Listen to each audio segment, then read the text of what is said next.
हूँ मैं। गीत का इस तरह का है। हे अतिथि आपके हम स्वागत को आए, हे अतिथि आपके हम स्वागत को आए, तुम्हें अर्पित करने को ये हार लाई हूँ, तुम्हें अर्पित करने को ये हार लाई हूँ।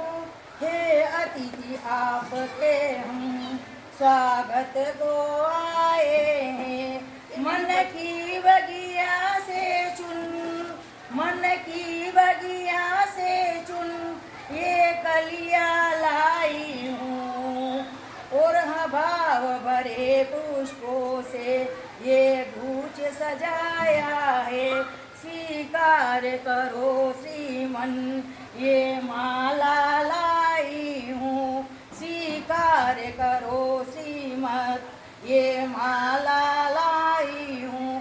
हे बेने आपके हम स्वागत को आए हैं, हे धन्य भाग्य अपने, हे धन्य भाग्य जो अपने आप यहाँ आए, हम सब के लिए पल में कहीं खुशियाँ लाए हो, नैनों में चमक आई, नैनों में चमक आई, ये दर्शन पाया है, नैनों में चमक आई, ये दर्शन पाया है।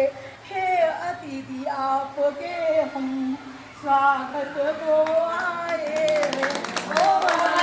स्वागत निवेरो ये कालूलाल जी रो स्वागत स्वागत मुनि का बात निवेदी पर काम मनारो जमय हां जमय बिजनेस वाला बे छोड़ी काम मनारो यो स्वागत जी यो कालूलाल जी रो स्वागत है। हाँ, स्वीकार कर दो भाई। यो आप हवेली मनारो करजो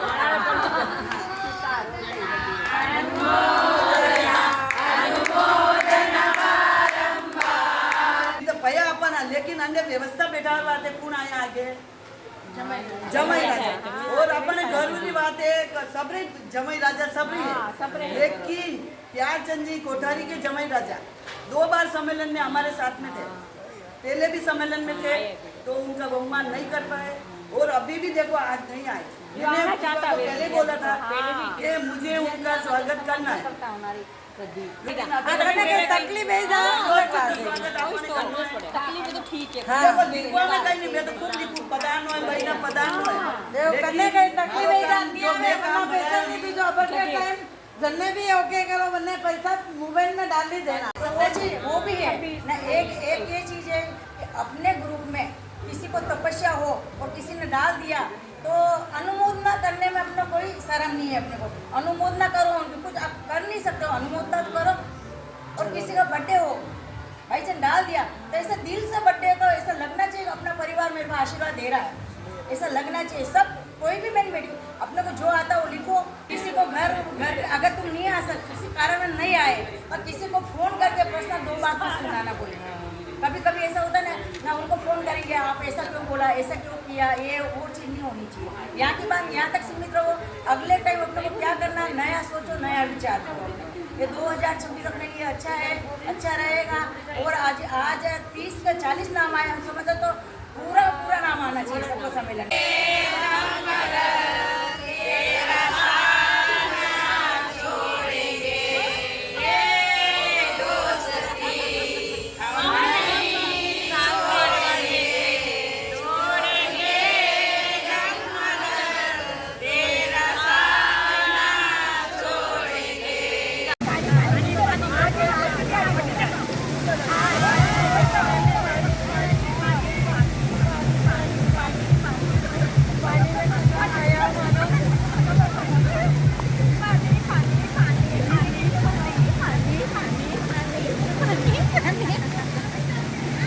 सब में यही आया अपना सिक्का से और कुछ लिया ही नहीं, कहीं गए नहीं करते गए।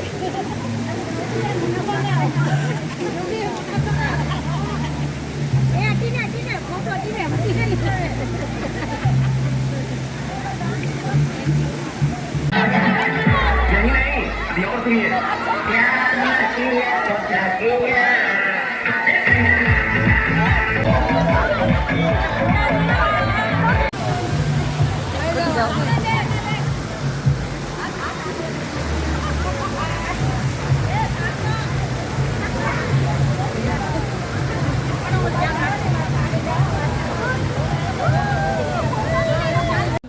थे, भगवान में उसका कोई विश्वास नहीं था और दान दक्षिणा देना तो उसके जीवन में था ही नहीं और राजपाट का मज़ा ले रहे थे।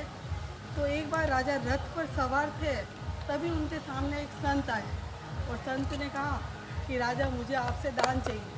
तो राजा बोलते कि मैं ये दान मान नहीं देता हूँ, ये मेरी नीति में नहीं है, मैं ये फालतू के खर्चे नहीं करता हूँ। और वो संत जानता था कि ये राजा किस प्रकार का राजा है, तो बोला मैं तुमसे लिए बिना तो यहाँ से जाने वाला नहीं हूँ, मुझे कुछ न कुछ तो आपसे चाहिए। तब उन दोनों की जब बात चल रही थी संत और राजा की, तभी राजा के घोड़े ने लीद कर दी।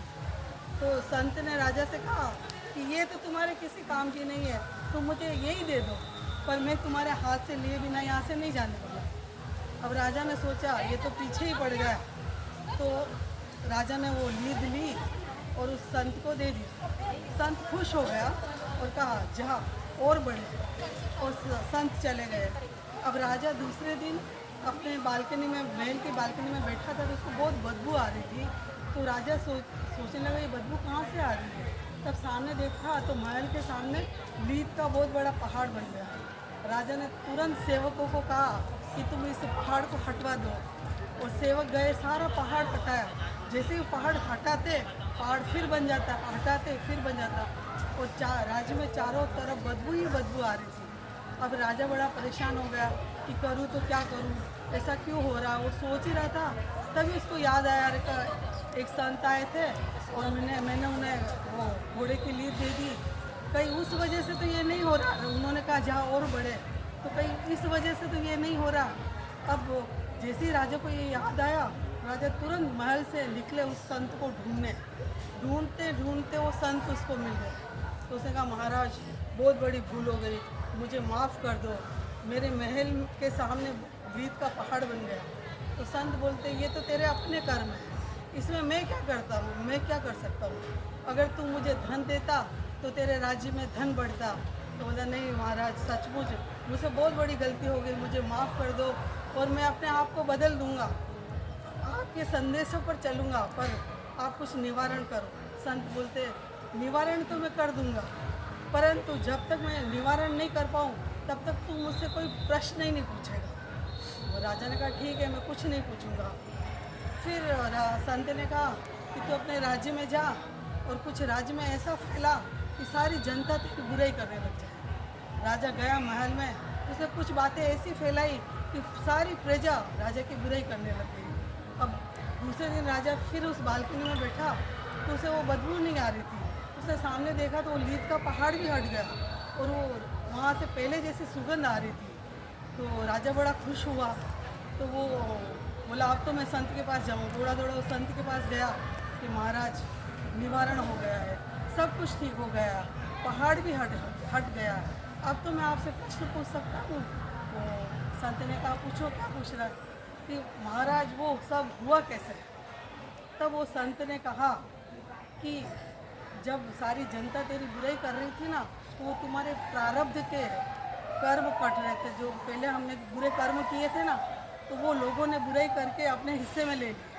तो लोगों ने तुम्हारे बुरे कर्म अपने हिस्से में ले लिए, तुम्हारा कर्म साफ हुआ, तभी ये तुम्हारा ये निवारण हो सका। इसलिए जब भी अभी कोई तुम्हारी बुराई करे ना, तो उसे धन्यवाद देना कि वो तुम्हारे कर्म काट रहा है और अपने ऊपर ले रहा है। अनुमोदना अनुमोदना अनुमोदना वारम। इस वीडियो को लाइक करें, हमारे चैनल को सब्सक्राइब कर बेल आइकन जरूर प्रेस करें